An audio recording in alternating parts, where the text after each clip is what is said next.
प्रिय विद्यार्थियों नमस्कार।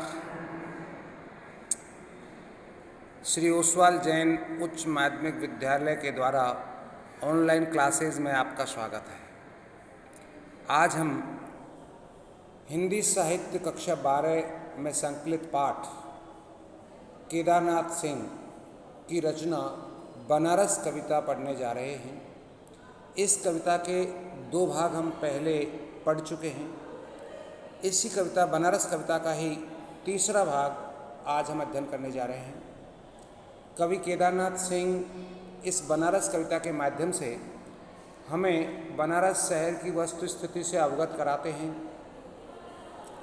वहाँ का जनता का परमात्मा या ईश्वरीय भगवान के प्रति आस्था, उनकी श्रद्धा, वहाँ का विरक्ति भाव, वहाँ के लोगों में विश्वास, वहाँ का आश्चर्य और भक्ति का जो मिला जुला स्वरूप हम बनारस में देखते हैं, उस सबको बताने का प्रयास किया है।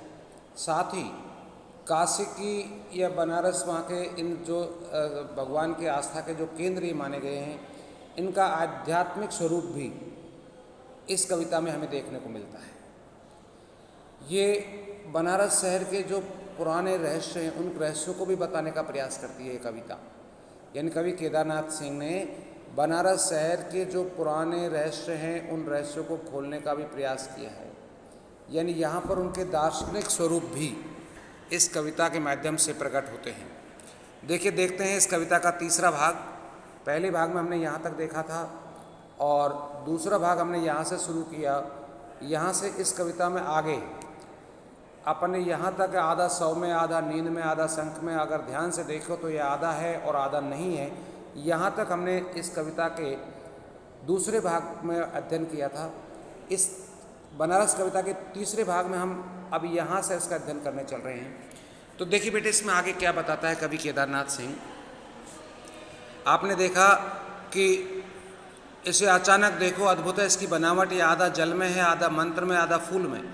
यानी ये बनारस शहर को हम देखें तो अचानक देखने से ऐसा लगता है इसकी बनावट को आधा जल में, आधा मंत्र में, आधा फूल में का तात्पर्य मैंने आपको बताया था कि प्रातः काल के समय पर लोग जो जाग जाते हैं, वो जग करके कुछ लोग चल देते हैं अपने पूजा अर्चना करने के लिए, मंदिरों में जाने के लिए, कोई गंगा स्नान करने के लिए। तो आधा जल में यानी कुछ स्नान कर रहे हैं, वो आधे जल में वहाँ दिखाई देते हैं। साथ ही मंदिर उनके किनारे जो बने हुए, उन पर पूजा अर्चना करते हुए उनकी परछाई भी जल में दिखाई दे रही है या वो स्नान करते हुए दिखाई दे रहे हैं। आधा मंत्र में, आधा फूल में, कुछ लोग मंत्रोच्चारण कर रहे हैं, अपनी भक्ति में लीन हैं। कुछ फूल अर्चना अर्पण करने के लिए गंगा किनारे पहुँचे हुए मंदिरों में। आधा सौ में, आधा नींद में, आधा शंख में। अगर ध्यान से देखो तो ये आधा है और आधा नहीं है। यानी कुछ लोग सब यात्रा के साथ गए हुए, कुछ सो रहे हैं, कुछ शंख ध्वनि में बजा रहे हैं। और यदि हम ध्यान से देखें तो आधा शहर है, आधा नहीं है। ये कवि केदारनाथ सिंह इस शहर के बारे में बतलाता है। खैर, इससे आगे क्या कहता है देखिए कि जो है वह खड़ा है बिना किसी स्तंभ के, जो नहीं है उसे थामे है राख और रोशनी के ऊंचे ऊंचे स्तंभ, आग के स्तंभ और पानी के स्तंभ, धुएं के, खुशबू के, आदमी के उठे हुए हाथों के स्तंभ, किसी अलक्ष्य सूर्य को देता हुआ अर्घ। शताब्दियों से इसी तरह गंगा के जल में अपनी एक टांग पर खड़ा है यह शहर, अपनी दूसरी टांग से बिल्कुल बेखबर। तो यहाँ ये कविता खत्म होती है। इसको पुनः समझिए कि जो है वह खड़ा है बिना किसी स्तंभ के। स्तंभ बोलते हैं सहारे को। यानी इस बनारस शहर के अंदर जो लोग हैं, जो जहाँ पर खड़ा हुआ है वो वहीं है और उसको किसी के सहारे की या स्तंभ की आवश्यकता नहीं है। वो स्वयं अपने पैरों के बल पर खड़ा है और जो नहीं है उसे थामे। और जो लोग वहाँ पर नहीं हैं खड़े, अर्थात जागृत हैं, सोए हुए हैं, जिनको अभी कोई काम धाम के उस कार्य में नहीं, वो नहीं जा पा रहे हैं या अपनी दिनचर्या से भी जो निवृत्त नहीं हुए, ऐसे लोग जो नहीं है उसे थामे। कौन? राख और रोशनी के ऊंचे ऊंचे स्तंभ। यानी राख, यानी पहली बात तो हम ये कह सकते हैं कि जो नहीं है संसार में, जो आ ही नहीं रहे, तो मृत बॉडी है, वो ही खड़ी नहीं हो सकते। तो वो उनका रूप दिखाई देता है जो नहीं होने का। उनको भी सहारा मिल रहा है, 4 आदमी उनको लेके जा रहे हैं। या फिर कुछ जो अभी चांदनी या रोशनी खिली हुई है, जिसको वो समझ रहे कभी अंधेरा में रोशनी खिली हुई है, बिजली जल रही है या दीपक जल रहे हैं, तो वो ये सोच के सो रहे हैं कि अभी रात है, अभी जगने का समय नहीं हुआ। तो मानो वो भी मृत अवस्था की रूप स्थिति में पड़े हुए हैं। तो उनको सहारा किसका मिल रहा है? एक तरफ राख का तो एक तरफ रोशनी का। कहीं आग के स्तंभ उनके लिए सहारा बने हुए हैं, तो पानी के स्तंभ जो वहाँ अपने शयन निद्रा में सोए हुए हैं। धुएं के खुशबू के आदमी के उठे हाथों के स्तंभ, उन लोगों को सहारा बन रहे, कोई किसके सहारे खड़ा है, कोई किसके सहारे खड़ा है। फिर जागृत लोगों को भी इनका सहारा मिला हुआ है किसी को। बहुत से लोग तो बिना सहारे के खड़े, किसी को सहारे की आवश्यकता ही नहीं है, जो भी खड़ा है। कुछ लोग किसका सहारा ले रखे हैं, पानी का स्नान कर रहे हैं, कोई आग का सहारा ले रहे, यानी सर्दी है तो ताप रहे हैं या बैठे हैं। धुएं के खुशबू के आदमी के उठे हाथों के स्तंभ के सहारे से रुके हुए वहाँ पर जय घोष की ध्वनियाँ हो रही हैं, अपने हाथ ऊपर करके भगवान की भक्ति में जय घोष के नारे लगाए जा रहे हैं। उसी बात का सहारा लेकर के वहाँ लोग खड़े हुए हैं। और कुछ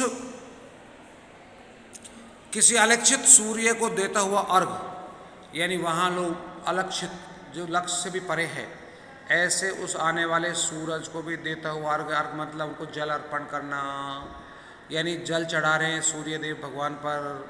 शताब्दियों से इसी तरह गंगा के जल में, यानी आज से नहीं, शताब्दियों से, सैकड़ों हजारों वर्षों से इस गंगा के जल में अपनी एक टंग पर खड़ा है यह शहर। यानी गंगा स्नान करके जब सूर्य देव को जल चढ़ाते तो अपने एक पैर पर खड़े हो जाते हैं और भगवान सूर्य नारायण को जल अर्पण करते हैं, जल अर्घ देते हैं, चढ़ाते हैं, अपनी दूसरी टांग से बिल्कुल बेखबर। यानी उन्हें यही पता नहीं मेरी दूसरी टांग है, यानी एक पैर पर खड़े होकर के अपनी आस्था के साथ, श्रद्धा के साथ, भक्ति के साथ अर्घ जल चढ़ाते हुए वो दिखाई देते हैं इस बनारस शहर के लोग। तो इस तरह से ये पाठ आज समाप्त होता है। बनारस शहर की वस्तु स्थिति को हमें बताने का प्रयास किया है कवि केदारनाथ सिंह ने।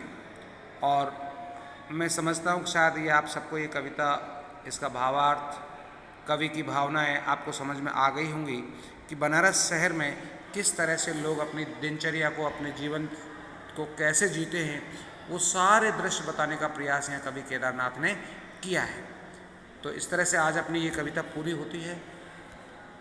इस वीडियो को आज यहीं समाप्त करते हैं। इसके अगली कविता, इस पाठ में जो संकलित है दिशा कविता, वो हम अगले वीडियो में पढ़ेंगे। तब तक के लिए आप सभी को बहुत बहुत धन्यवाद। नमस्कार।